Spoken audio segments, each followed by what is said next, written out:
Noc mija niespokojnie, namiotem miota wiatr. Nowy dzień zaczynamy patrząc, jak słonko wychodzi zza chmur na tle jeziora Maniara. Nowy dzień i nowe przygody. Zajechaliśmy na punkcik widokowy, z którego widać jezioro Maniara. Jest to też destynacja wielu safari. Wstępuje się nad nie, żeby zobaczyć naprawdę bogate życie ptaków. I tutaj też przylatują bociany z Europy. Nie wiem, czy z Polski, może też niektóre sztuki. Jakby nie to jezioro, to naprawdę sprawa byłaby utrudniona, bo gdzie miałyby indziej żyć. Wyobraźcie sobie właśnie, że takie jezioro daje schronienie tym ptakom. Jeżeli coś się tutaj stanie, to one też będą w zasadzie bez domu. Jak to wszystko pracuje, nie mam pojęcia. Jakoś tak to jest ułożone.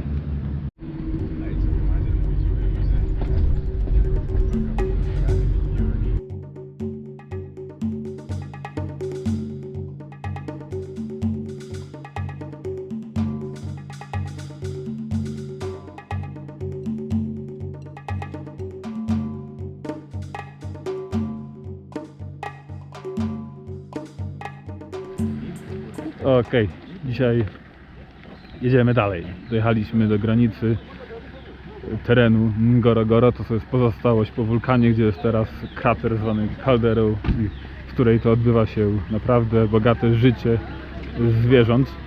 Przejdziemy tylko i przemkniemy przez te tereny, aby dojechać do parku Serengeti, gdzie będzie się skupiać całe dzisiejsze zwiedzanie. To brama wjazdowa, tu kupuje się bilety, tu zatrzymują się wszyscy, aby uregulować rachunek, następnie wjechać już do zwierzęcej krainy. Ten, kto myśli o safari w Afryce, ten myśli na pewno o oglądaniu zwierząt, oglądaniu przyrody i właśnie wkroczyliśmy w tereny, które są głównym miejscem, gdzie to się robi w Tanzanii. Okolice krateru Ngorongoro i Parku Narodowego Serengeti. To naprawdę robi zajebiste wrażenie. Tutaj krater. Wszędzie dookoła można zobaczyć dokładnie, jak jest uformowany. Kiedyś stał tutaj zajebiście wielki wulkan. Od 4 chyba do 6 czy 5 tysięcy metrów nad poziomem morza. A dzisiaj te tereny położone są na 1800 metrach wysokości. I wśród tego krateru wędrują, mieszkają dzikie zwierzęta, których ilość i zagęszczenie jest takie jak nigdzie indziej w żadnym innym parku w okolicy. Wrażenie niesamowite, uczucie też. Powiewa tutaj zimny wiaterek bijący od tych terenów. Dzisiaj będziemy poruszać się wzdłuż grani i pojedziemy w kierunku parku Serengeti, natomiast jutro zjedziemy tutaj w dół i będziemy penetrować te tereny samochodem, oglądając, co się w środku dzieje. Nasz kierowca potrafi zobaczyć zwierzę z odległości, której ja nie mogę lornetką tego zobaczyć. I myślał, że zobaczył nosorożca, ale nie wiem. Patrzę na razie i może tam coś jest fajnego. Dzisiejszy dzień upłynie na przedostawaniu się do parku Serengeti. Po drodze trzeba przejechać częścią obszaru Ngorongoro, który dokładniej będziemy eksplorować na końcu wyprawy. Od momentu przekroczenia bram terenów chronionych asfalt się kończy, zaczyna się za to przygoda. Na horyzoncie zielone pagórki i lasy, na zboczach i w dolinach położone są wioski Masajów, a przy drogach stoją sami Masajowie, którzy jako jedyni mogą tutaj mieszkać.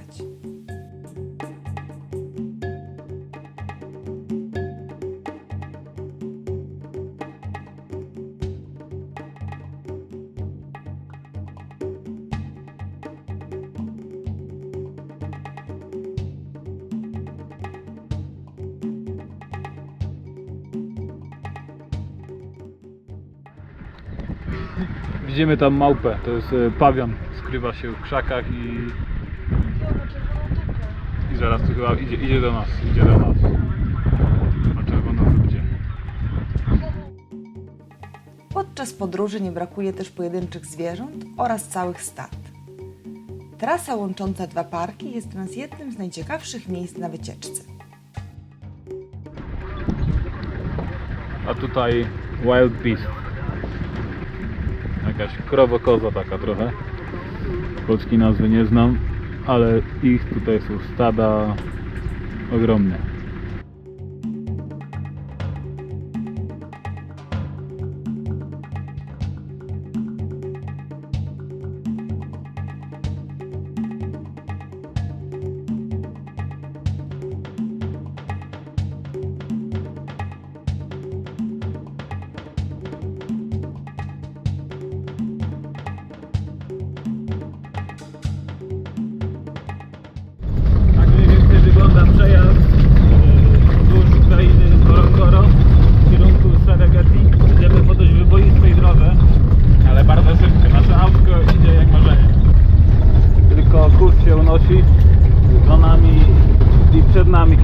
mamy auto. Naokoło wszędzie naprawdę ogromne stada zwierząt, których dotychczas jeszcze nie widzieliśmy. Wszystko się tak trzęsie, jakby miało zaraz się rozlecieć, ale to jest bardzo masywny samochód. Japoński. Ten jałowy teren tutaj to brama wejściowa do parku Serengeti, najstarszego i największego parku w Tanzanii, największą ilością zwierząt. Zobaczcie sami, niepozornie to wygląda, ale ta kraina jest wielka. Nie widzę końca w żadnym kierunku, tylko niebo styka się z trawą. Kropeczki oznaczają zwierzęta, które gdzieś tutaj się pasą, a w oddali na końcu drogi, która znika gdzieś w niebiosach, czasami unosi się kawałek kurzu, co oznacza, że jedzie auto. Zatem wkraczamy do tego parku, o którym marzy każdy podróżujący na safari.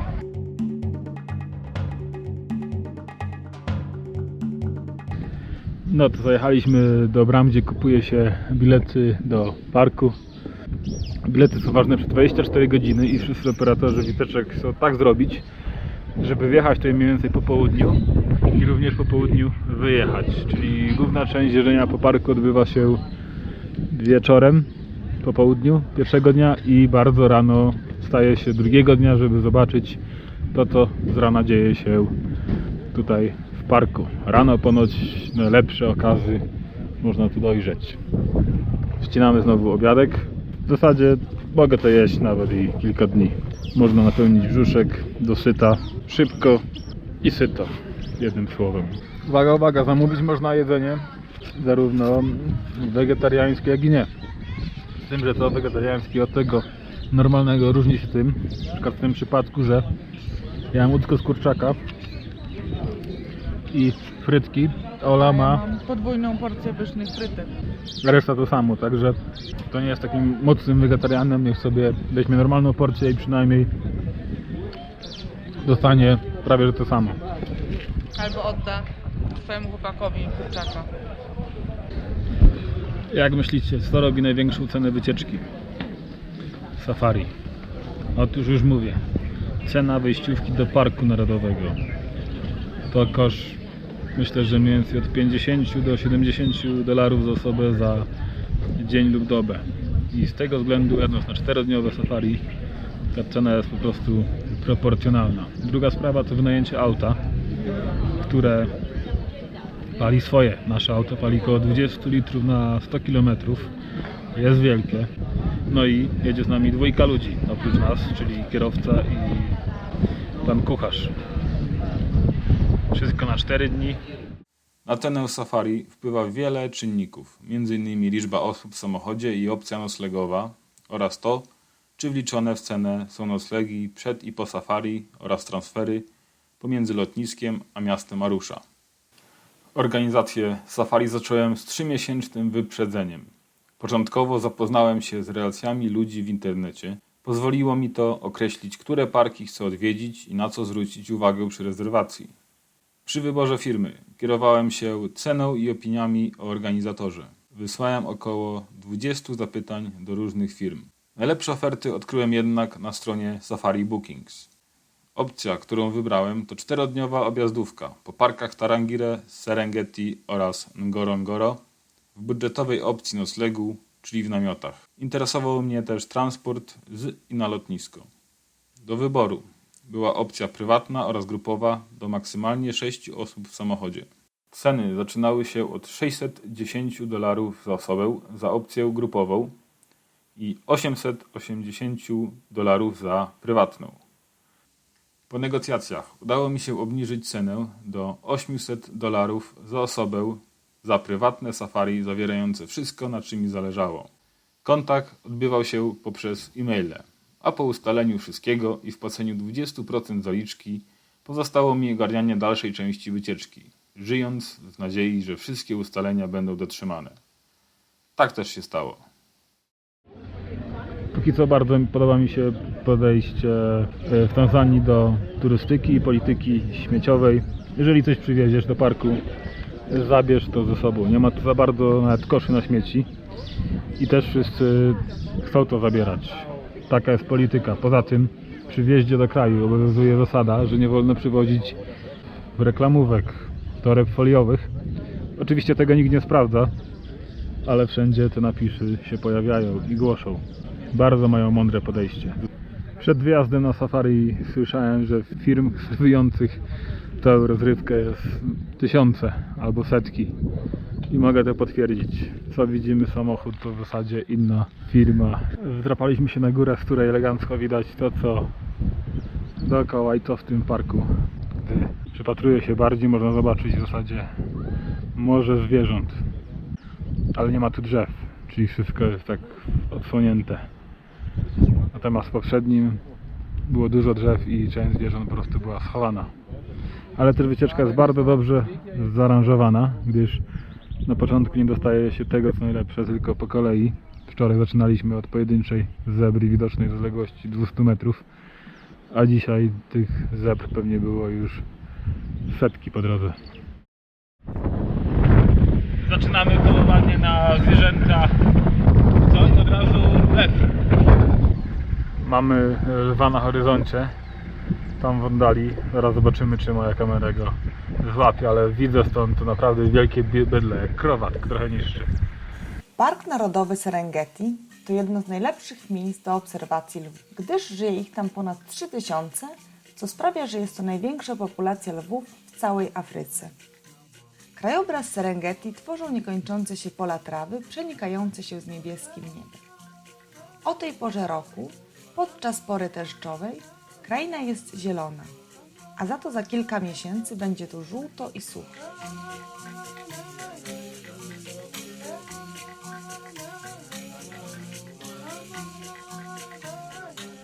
Mamy słonia tutaj. Wczoraj widzieliśmy mnóstwo słoni, ale tutaj też słoń cieszy.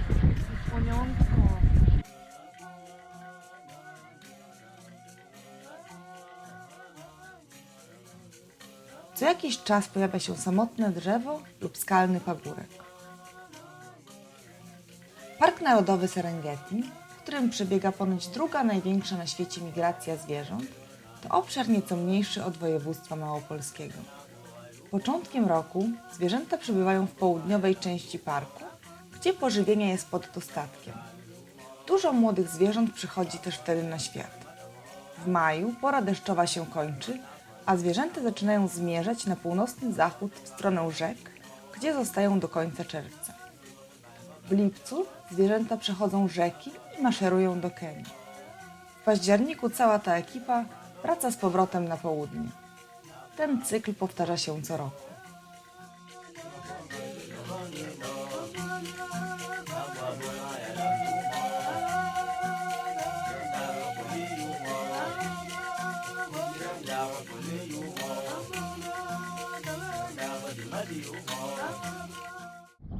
Oglądamy hipopotamy, które tam w wodzie się pluskają.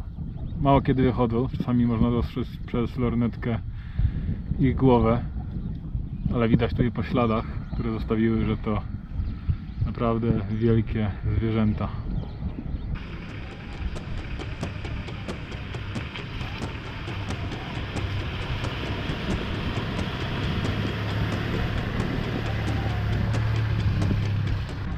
No, wszyscy nagle zaczęli jechać w jednym kierunku, bo okazało się, że pojawił się leopard. Tu kierowcy mają radio, CB radio i się komunikują ze sobą. Jak coś tylko się pojawi, to cała zgraja rusza w jednym kierunku. No, jest mocna heca, skoro już nasz kierowca wyszedł z auta i patrzy na drzewo, to znaczy, że coś tu musi być. Widzieliśmy leoparda może przez kilka sekund. Motyw jest taki, że dwa leopardki złapały jedną z antylopek, no i sobie podjadają, a nóżka antylopy zwisa z gałęzi. Jeden się wygrzewa, chyba już najedzony, a drugi młodszy skubie.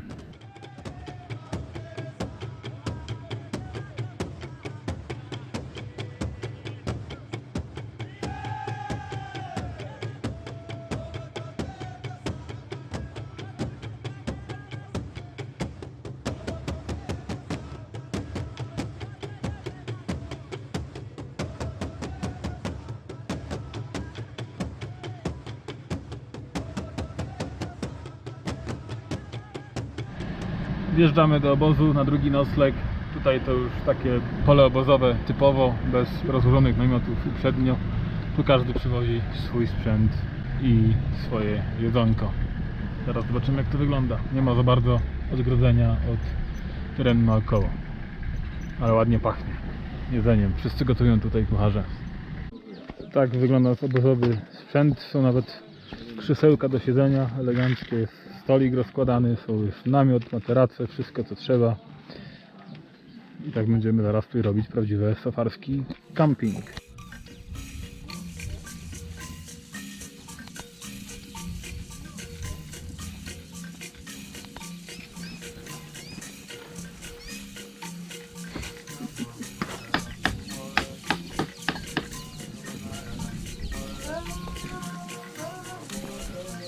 Okej, obóz już stoi, słonko chyba zaszło. To całe obozowisko, nie ma żadnego odgrodzenia od reszty terenu, ale w tym cała magia. Jest miejsce na stołówkę, miejsce na gotowanie, są jakieś chyba prowizoryczne kible i prysznice. Nasz namiot dość potężny, w środku po grubym materacu i śpiwory dostaliśmy. Prądunia tutaj chyba nie ma jako tako, ale to dobre doświadczenie, ptaszki ćwierkają, no, noc zapada, idziemy się umyć. Tutaj jest natura na 100%, drzewo, a na nim pewnie z 50 gniazdek do ptaszków, które teraz przyleciały i coś tutaj knują, nie wiem czy karmią młode, czy chyba tak. I w zasadzie na każdym drzewie jest podobnie.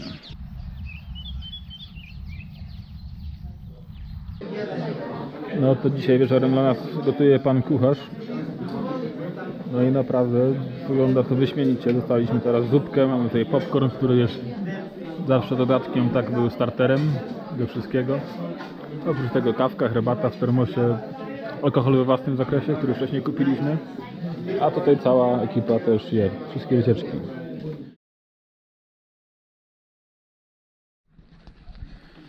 No to mamy 6 rano. Obóz się budzi. Dzisiaj każdy wyjeżdża bardzo szybko, wcześnie, żeby zrobić jeszcze takie bardzo poranne polowanie na zwierzynę. Polowanie brzmi dość dziwnie. Polowanie. Polowanie na widoki. Polowanie wzrokowe.